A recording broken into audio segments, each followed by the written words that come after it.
армысыздар, құрметті көрермен қауым. Ұлылардың ұлағаты атты әдеби сазды кешімізге қош келдіңіздер. Бүгінгі кешімізді өткізудегі негізгі мақсатымыз ұлы ақын Абай шығармашылығын ата мұрамыз ретінде қабылдап, жаңа буын жас ұрпаққа танытып, терең меңгерту. Бұл шара тілі басқа, тілегі бір әр халықтың ұлы ақындары Абай, Пушкин, Науаи шығармашылығындағы рухани тамырластықтың, үндестіктің шеңберінде өткізіледі. Бүгінгі кешімізде қазақ, орыс, өзбек тілдерінде Абай, Пушкин, Науаи өлеңдері оқылып, әндері айтылып, көріністер тамашалайсыздар. Ендеше кешімізді бастауға рұқсат етіңіздер.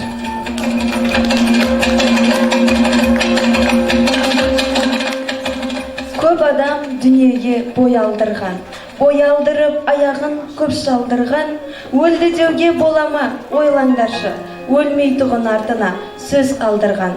Деп төрелігін өзі шешкен Абай бүгін жарқын бейнесімен де, жалынды жырымен де бізбен 175 жыл бойы өмір сүріп келеді. Мәңгі өмір сүре бермек. Ол өткен заманның кешегі түркі дүниесінің соққан тынысы болса да, бізге түсінікті, жүрегімізге қонымды. Абай лебі, Абай үні, ата тынысы, заман тынысы, халық үні. Абайдың жарқын бейнесі, жалынды жыры бізбен мәңгі жасап келеді. Құрметті әдебиет сүйер қауым. Қазақтың біртуар ұлдарының бірі, данышпан, ақын, ойшыл, дана ғұламаларының бірі, қазақ әдебиетінің шоқтығы, биік, ірі тұлғасы Абай Құнанбайұлының шығармашылығына арналған ұлылар ұлағаты атты әдеби сазды кешімізге қош келдіңіздер.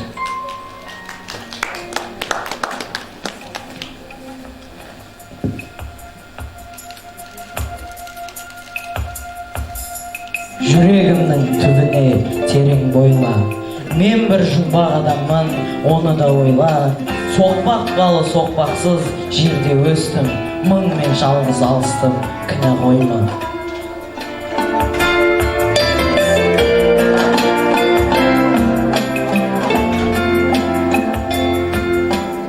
Әрине, Абай атамыз туралы айта беру артық емес. Бір қарағанда таныс тақырып, таныс бейне секілденгенмен, ол туралы білетініміз тым аз. Ұлылықтың сырына қанық болғымыз келсе, даралықтың қандай болатынын ұғынғымыз келсе, дана Абай әлем шарылап қайталады. Құрметті халайық.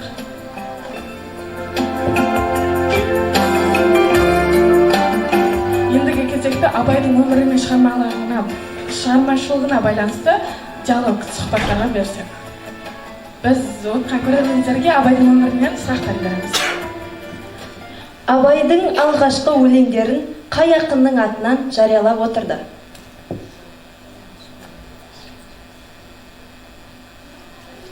Жауап Көкбай.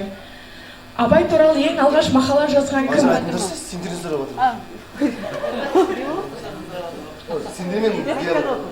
Абай туралы ең алғаш мақала жазған кім? Ахмет Байтұрсын. Әлихан Бөкейхан. Абайдың шын аты кім? Ибрахим. Абайдың қанша күйі бар, аттарын ата? Үш күйі бар.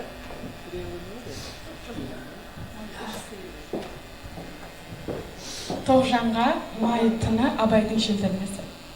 Абайдың аяқталмаған поэмасы. Абай Лермонтовтан қанша шығарма аударған? Абайдың әжесінің және анасының аттары кім? Әйгерім кім? Әйгерімнің шын атын атаңыз.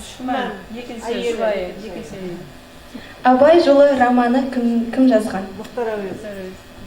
Абай кімге ғашық болды? Тоғжан. Абай өлеңдерінің тілі көркемділіктің ең жоғары дәрежесіне айналады. Сөзі аз, мағынасы көп. Абай сөздер жалпы адамның түсінуіне ауыр екені рас.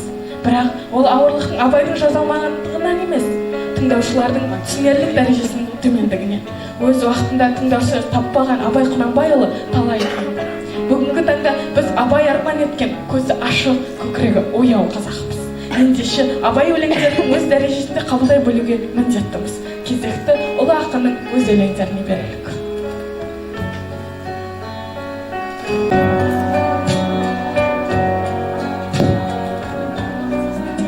Абай Құнанбаев ғылым таппай мақтанба. Ғылым таппай мақтанба, құмарланып жаттанба.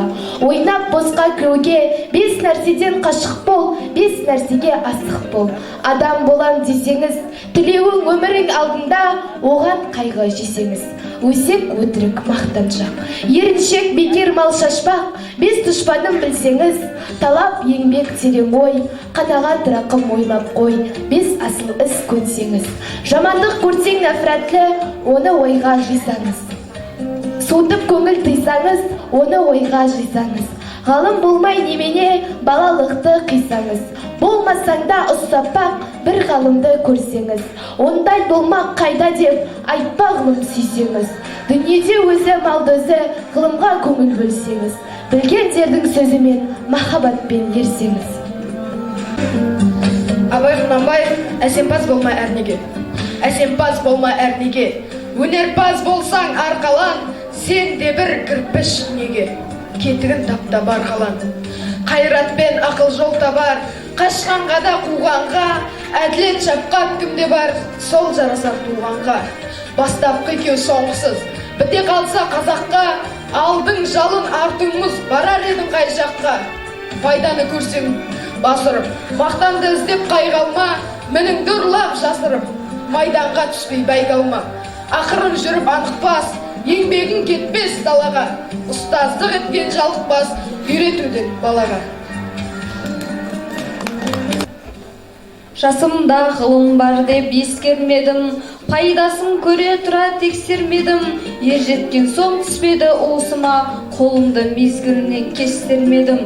Бұл махрұм қалмағалы кім жазалы, қолымды кештермесем өстермедім. Баланы медресеге білдеп бердім, қызмет қылсын шен алсын деп бермедім.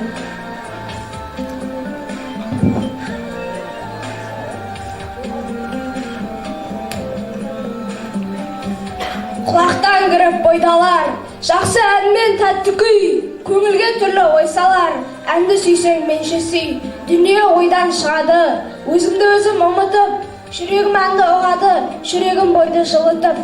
Аңсаған шөлде су тапса, бас қоймай ма бастауға, бүріп түртсе я қақса, бой тоқтамас жасауға.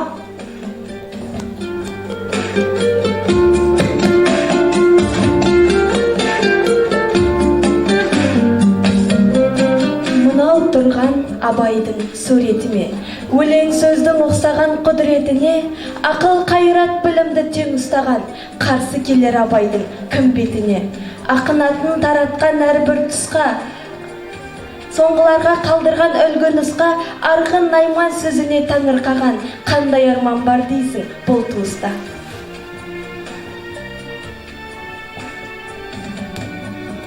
Өлсем орным қара жерсіз болмай ма?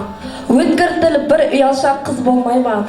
Махаббат ғадауатпен майдандасқан қайран менің жүрегім мұз болмай ма?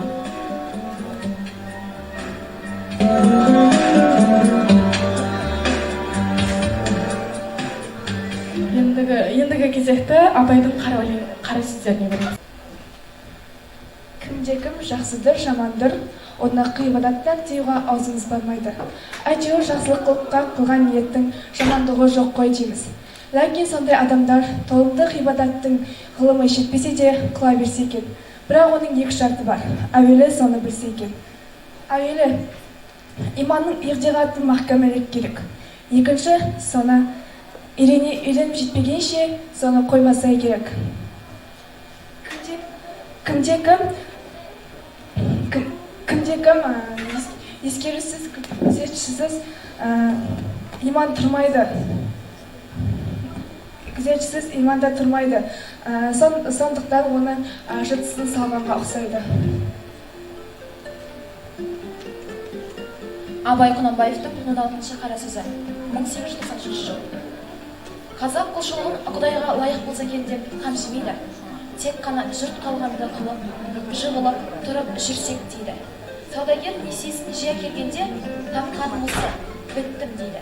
Алсаң ал, әйтпесе саған бола осы жерден мал қазан ба? Құдайда дәл солай саудагер дейді болу дейді. Тілін жаттықтырып, дінін тазартып, ойланып, үйреніп, әлек болмайды. Білгенім осы, енді қайдан үйрене аламын дейді. Оның тілі өзге жұрттан бөлінмеді. Абай Құнанбаев 19 қара сөз 1893 жыл. Адам ата-анадан туғанда есті болмайды. Естіп, көріп, ұстап, тәртіп ескерсе, дүниедегі жақсы жаманды таниды дағы, сондайдан білгені, көргені көп болған адам білімді болады. Естілердің айтқан сөздерін ескеріп жүрген кісі өзі де есті болады. Әрбір естілік өзі жеке іске жарамайды. Сол естілерден естіп, білген жақсы нәрселерді ескерсе, жаман дегеннен сақтанса, сонда іске жарайды, сонда адам десе болады. Мұндай сөзді естігенде шайқақтап, шалықтатып, не салбырап, салғыртатып естісе, не естіген жерде қайырып, сұрайын, оғайын деп тұшынбаса, не сол жерде сөздің расына көзі жетсе де, шыға беріп қайта қалпына кетсе, естіп естпей не керек? Осындай сөз танымайтұғын, елге сөз айтқанша өзіңді танитұғын, шошқаны баққан жақсы деп хақым айтқан екен, сол секілді сөз болады. Көзіңнің қарасы хор.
Бұлдыр бұл өткен, бұрынғыдан кім өткен?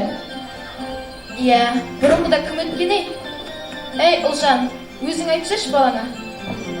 Алма ағаштың гүлінде ай, текеметтің төрінде ай, өтіп дәурен бара жатыр, сөзбен бізге білінбей ай. Ассалаумағалейкум. Уағалейкум салам. Келіңіздер, кіріңіздер. Әже, бұл үлкен кісілер кім болды? Ал балам, әжем екеуіңізді қажай беруші едің. Әңгіме жыр дүкені міне енді келді. Бұл Барлас деген атаң, ақын атаң.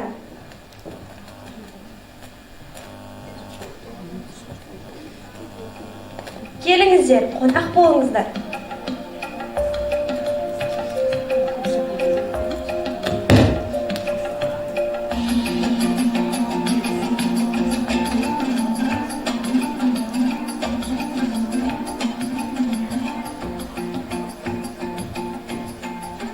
Ал енді, Байкөкше балам, бір күй тартып жіберші.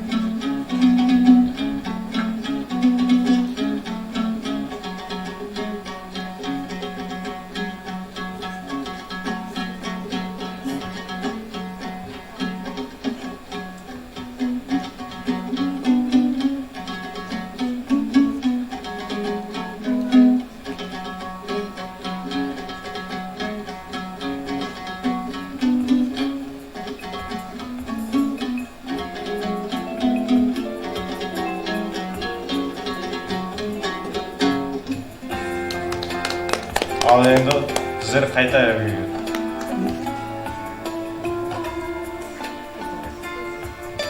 Кетпеңіздер, қонақ болыңыздар. 2-3 күн үйімізде қонақ болыңыздар. Бұл Абайдың тілегі.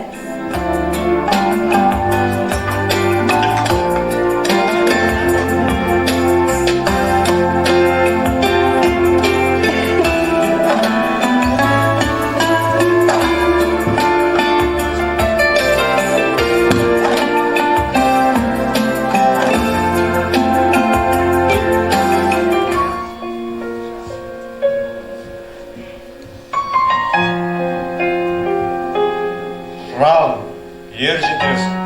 Ер жетсің сірә, не етесің? Алысқа шырқап кетесің, шыңдасаң шыңға жетесің. Ал мен нағдырма сағымсың.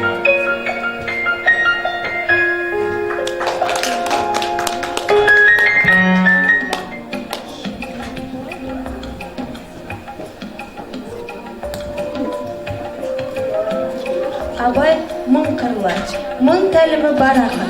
Бүгінгі кешімізде сол қырының бірерін ғана өзімізше түсініп, әңгіме етпек болдық. Мұхтар Әуезовтің өзі Абай дариясының тек бетін қалқыдым десе, біз тек сол дарияның жағасына ғана келдік. Ал сол дарияның інжу маржандарын теретін болашақ ғалымдар, ақын жазушылар, сендердің іштеріңде отыр деп үміттенемін. Ендігі кезекті орыс тіліне береміз.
Я с тобой не шучу, как бы знала, то сказала, а пока я промолчала.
Программу,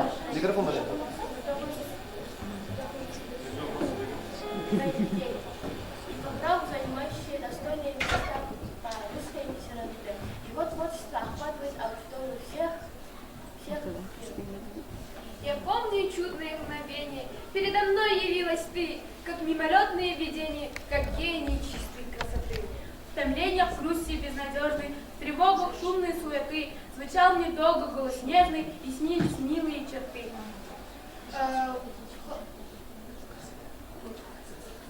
Произведение Александра Сергеевича во все время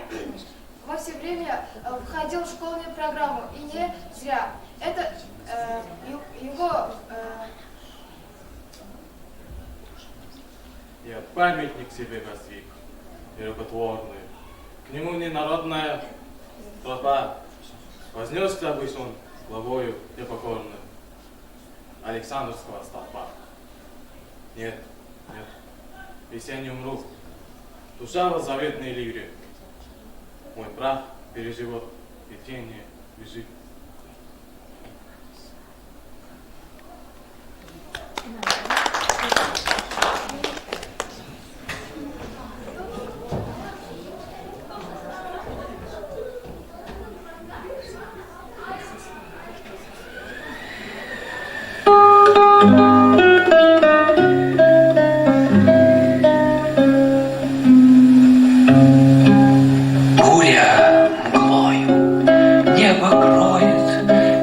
Снежный, крутя, то как зверь она завоет, то заплачет, как дитя, то по кровле обветшалой вдруг соломы зашумит, то как путник запоздалый к нам в окошко застучит.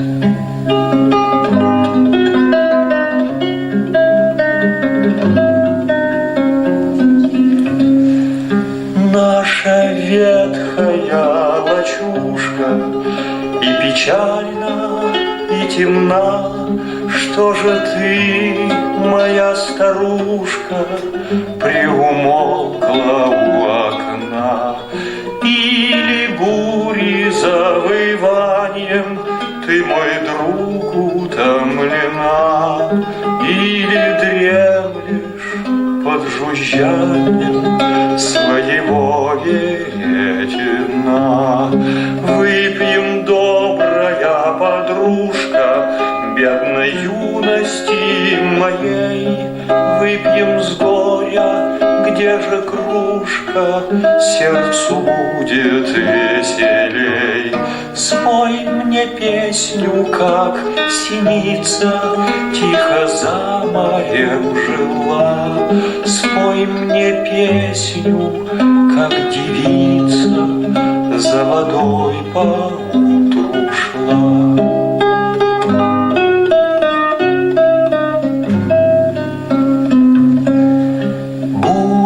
Мглою небо кроет, вихри снежные крутя, то, как зверь, она завоет, то заплачет, как дитя.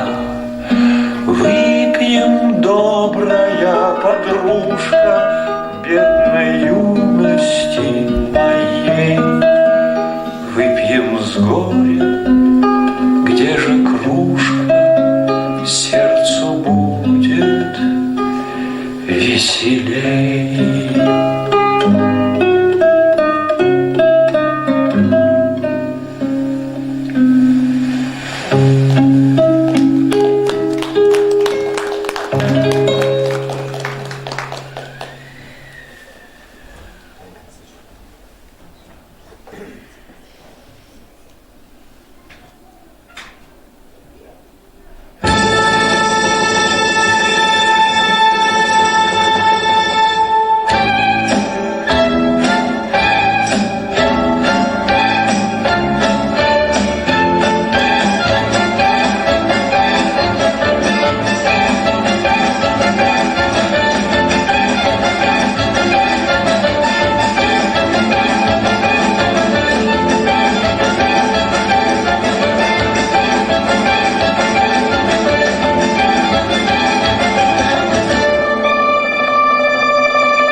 Endigi кезекте o'zbek tilini beramiz.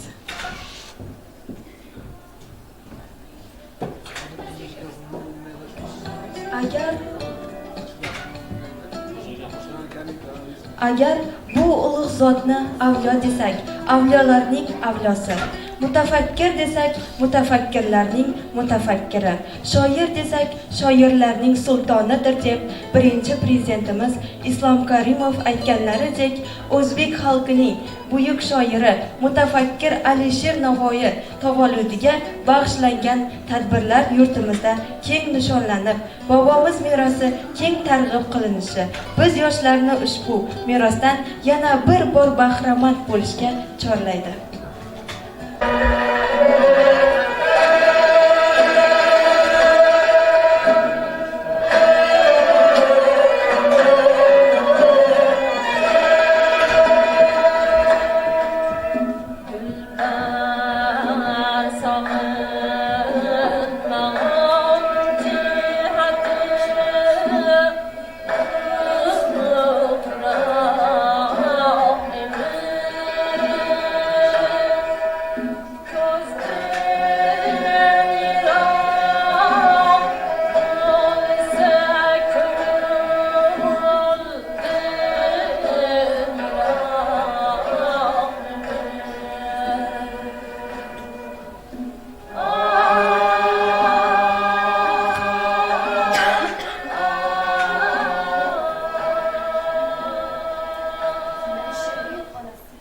Bilmam qanday odam bo'lgan Alisherning onasi. Balki uning aqliga ham lol qolgan zamonasi, balki uning ko'zlarida bo'lgan og'ir bir hayol, balki g'amgin bir zot turib, balki shukjon bir ayol. Balki buyuk farzandiga terib bergan chechaklar, balki tunlar unga bedor aytib bergan ertaklar. Mayliga u kim bo'lmasin, yolg'iz bir so'z ma'nosi, Alisherning onasi u, Navoiyning onasi. Alisher Navoiy 1441-yilda 9-fevralda Hirot shahrida dunyoga keldi. Alisher Navoiyning otasi G'iyosiddin bolasi Alisherni o'qishiga va tarbiyasiga juda ko'p ahamiyat bergan. Alisher Navoiy elimiz g'ururi, so'z san'atkori hisoblanadi. Alisher Navoiy 10-11 yoshlarida Fariddin Abtarning Mantiqul Tayr, ya'ni qush tili dostonini mustaqil o'qib yodlab olgan. 14-15 yoshlarida o'zi g'azallar yoza boshlagan. Alisher Navoiy turkiy tillarda ijod qilgan. Shu uchun u o'zbek adabiy tilining asoschisi hisoblanadi. Alisher Navoiy 1501-yilda 3-yanvarda Hirot shahrida vafot etgan. Ta'bir joiz bo'lsa, turkiy va farsiy tilda so'zlovchi biron bir inson yo'qki, agar u Navoiyni bilmasa, Navoiyni sevmasa, Navoiyga sadoqat va e'tiqod bilan qaramasa, agar bu ulug' zotni avliyo desak, avliyolarning avliyosi, mutafakkir desak, mutafakkirlarning mutafakkiri, shoir desak, shoirlarning shoiridir. Navoiy o'z davridayoq boshlandi. Bu izlanishlar 20-asrda ayniqsa yaxshi olib borildi. Atoqli ijodkorimiz Aybek Navoiyning poemasini, Navoiy romanini, Jurak el desa Navoiyning kutlarini, Uyg'un va Izzat Sulton Alisher Navoiy dramasini yaratdilar. Assalom Navoiy g'azal sultoni, etibdir suhbatingiz olmoq mahali, sizla diydorlashmoq so'z istak edi, muborak yoshingiz bir imkon berdi. Buyuk tog'lar ichra bo'lib buyukroq, suyuk tog'lar ichra bo'lib suyukroq, Navoiy ko'rinar ko'zimga mening, nafasi urgan yuzimga mening. Adolatga chorlar siz qurgan bular, o'tsa-da necha yil, necha bir zamon, shoirlar bo'ynida siz bergan tumor, o'tsa-da necha yil, necha bir zamon. Nizomni qo'liga urdingiz, siz bu maydon ichida sirdingiz, go'yoki 5 doston 5 haykal bo'lib, she'riyat ko'ksiga qasr qurdingiz. Kecha kelgumdir devon o'sarga gulru kelmadi. Ko'zlarimga kecha tong otguncha uyqu kelmadi. Lahza chekdim yig'ida intizor, keldi jon og'zimga-yu o'sha huvutqu kelmadi. G'urbatda g'arib shodmon bo'lmas emish, el anga shabiqu mehribon bo'lmas emish. Oltin qafas ichra gar qizil gul bitsa, bulbullar tikondek oshyon bo'lmas emish. 18 ming olam ushbu agar boshingdadir, ne ajab uchun sarvinozdir, 18 yoshingdadir. desa bo'lg'ayki yana ham 18 husni bor.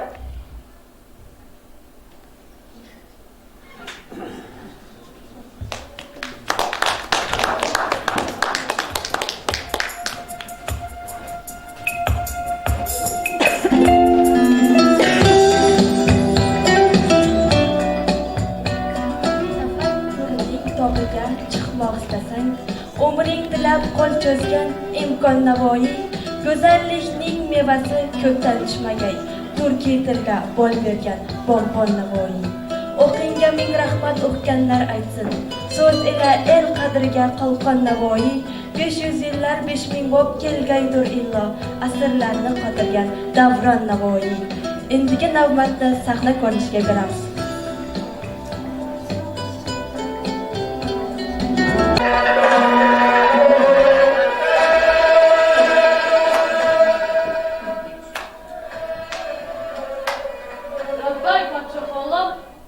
Vaziri Azam, sen menga dunyodagi eng shirin go'shtdan taom keltir. Xo'p bo'ladi shohim. Marhamat shohim.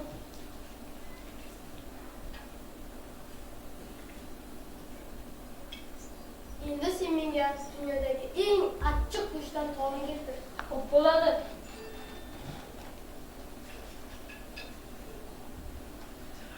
Marhamat shohim.